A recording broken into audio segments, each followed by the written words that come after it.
Friendship, I'm Pretty Ella as a criminology student and content creator. Video na to, kukuha tayo ng suso ito na tawag na exotic food.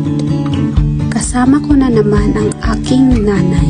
Yung pagkuhanan namin malapit lang sa bahay, bababa ka lang kunti andyan na agad. Pero grabe, muntik na talaga akong madulas.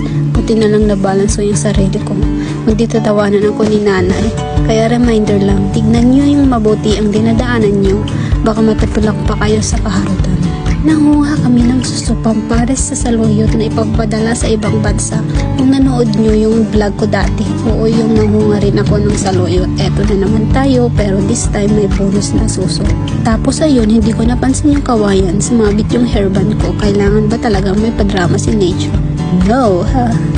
Nandito na kami at handang-handa na akong manghuli ng suso sa palayan. Basang-basang lupa, malamig ang hangin at ramdam mo yung katahimikan ng bukid. Perfect.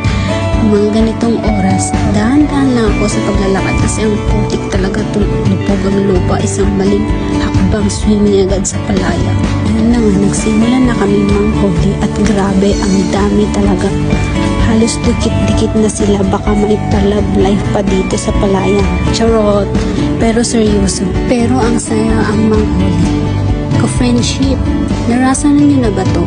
Hala, grabe, hindi talaga ako makamove on, promise. Ang saya-saya as in, nakakakilig sa tuwa. Lalo na pag sunod-sunod nung nahuhuli. Isa, dalawa, tatlo, parang may pa-bonus round si Universe. Charot!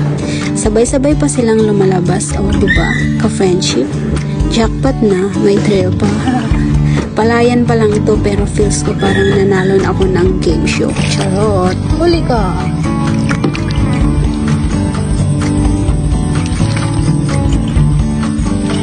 Gusto nyo ng gusto ko? Nagkikis sila, oh.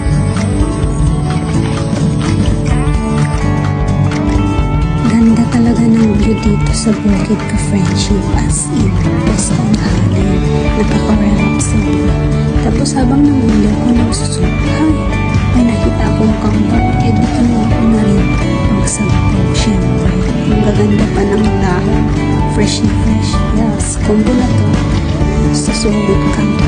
Sa bandang dito ay palakad na kami pa uwi. Hindi naman masyadong marami ang nakuha namin, pero ayos na din. Hindi naman kasi ito para sa pangkalatan. Ipapakita na rin sa inyo ang nakaramihan ng nakuha namin. Binalikan ko pa yung isusuho kasi hindi ko nilagay sa timba. Nasa kay nanay kasi yung timba at medyo malayo siya. Hawak ko pa yung cellphone kaya hindi ko na mabuhat. Grabe, ka-friendship, ako na naman ang naging tagakuha ng video ngayon. Multicasting na naman tayo. Pagkatapos ng mahabang oras ng paghuhuli, ayan, mission accomplished. Naupo muna kami kasi sobrang napagod. Pero syempre hindi mawala ng konting kwentuhan habang nagpapahinga. Uy, si nanay, parang totoo nakadalawang kamay na nasa bewang, akala na may sinusumbatan.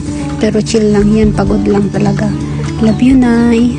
Ayan, pinagpatuloy na naman namin ang paglalakad. Medyo pagod pero go lang. Habang naglalakad, daanan din namin yung mga tanim habang saging, papaya. Kaya diba pa, kunting farm bulbs yan. Yan yung pegari namin dati, grabe, parang piggy place. Ngayon, ediwong, naging bodega na alikabok. Nalugi raw pero baka napagod lang sa amoy ng baboy. Charot! Finally, nakarating din sa bahay. Pagod, pawis, pero solid ang buong araw. Salamat sa pagsama sa amin today. Kung nag-enjoy kayo dyan sa kwentong gala namin, don't forget to like, comment, and share. Kita-kits sa sunod na vlog. Thanks for watching!